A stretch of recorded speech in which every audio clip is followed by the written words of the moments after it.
What's going on, guys? Ron Parita here from Techno Buffalo, and about a week and a half ago, John reviewed this, the Microsoft Surface Book. This one is new and improved, mostly on the internals, but he was reviewing it from more of a regular consumer standpoint, from build quality to hardware to checking emails to browsing the web. For me, I use my computers a little bit differently. As you guys know, I do a lot of video editing, video creation, photo editing, a lot of media creation. So I wanted to see how this would be for a media creator like myself or a pro user.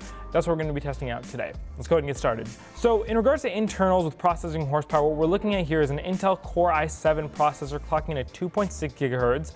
This model we have is spec'd up with 16 gigs of RAM, up to 1 terabyte of storage, and the dedicated NVIDIA GTX 965M with 2 gigs of dedicated memory.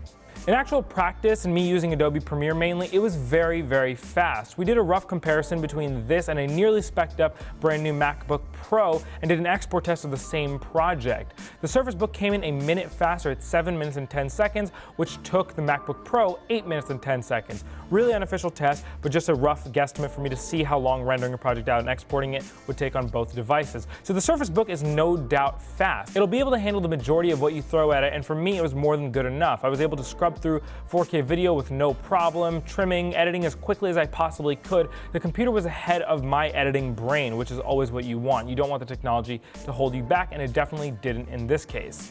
A couple other things I liked from a hardware standpoint. I was a big fan of the keyboard. It's super clicky. I've heard some people say it's too stiff. I really like it. I think it's a very tactile keyboard, and I got used to it super quickly. Outside of video editing, everything else I use this laptop for, it was blazingly quick. The point here is that if you spec this computer up, it's going to be one of the fastest laptops you can buy on the market, which is what you should expect, and that's definitely what Microsoft has delivered here. A couple issues I had with this laptop were on the hardware side. Now this comes over from the last gen because the hardware really hasn't changed, and that issue still remains for me. Number one being the hinge. I just don't think it's strong enough, and part of the issue is that because the Surface Book is a convertible between a laptop and a tablet, there are a decent number of components in the screen, the tablet part, which makes it a little too heavy for my liking. So it ends up being kind of top heavy sometimes, which is a big reason it probably flops about like that. Swinging back to the positive side of things, I really liked having an SD card slot here, wink wink, and one of my other favorite features was the trackpad, one of the best on any Windows machine I have used, so credit to Microsoft there for having a great trackpad.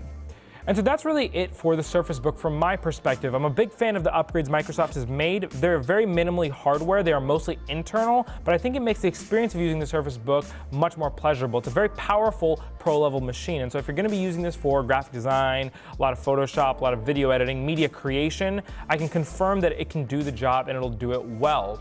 If the hardware was an issue for you last generation, those issues are still going to be here, so you might want to look elsewhere. But that's it for this video, guys. Let me know what you think in the comments down below. Give us a thumbs up if you liked it. Subscribe for more tech content and coverage like this. Thank you for watching. And before I let you guys go, I want to give a quick shout out to Animal Planet Go. I recently just got a dog, and I have been constantly on Animal Planet Go watching dog videos, specifically the series Dogs 101. They have all sorts of awesome episodes talking about the best mixes of dogs, the presidential pets, all sorts of crazy, interesting stuff. If you guys are as obsessed with dogs as I have been recently, or just interested in nature and animals in general, check out Animal Planet Go. They have some really cool content. Download the Animal Planet Go app for free at the App Store or the Google Play Store.